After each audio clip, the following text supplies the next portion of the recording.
Are these market falls temporary, or are they going to be more serious? Let's have a look at some clues. Okay, we're going to use the if this then that technique.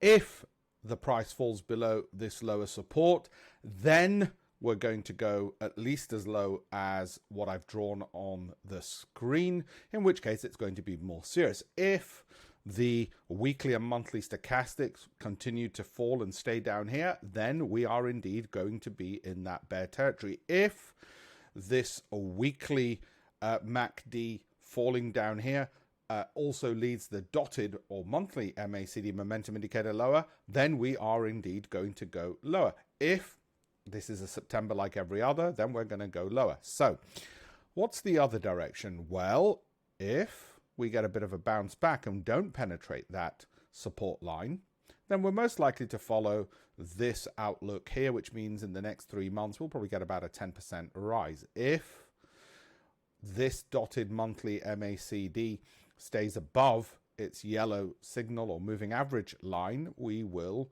then continue going up in this bullish direction, right? So there's your ifs and thens. What's going to happen? Well, we'll watch. What's more likely to happen? Well, I think we're probably more likely to just stay above that trend line. We might dip below it just for a bar or two. There won't be a significant penetration, let's put it that way. And then we'll stay in this blue area or purple area that I've drawn in there, that channel. That's what I think is more likely to happen. I'm recording this on the 21st of August, 2023, by the way, so we'll see. So that's my if-then analysis. Is it clear-cut? No. Probably 60%, 65% we're going to stay in the bullish case, 35% probability of going into that bearish case. So it is a little bit close, a bit tight.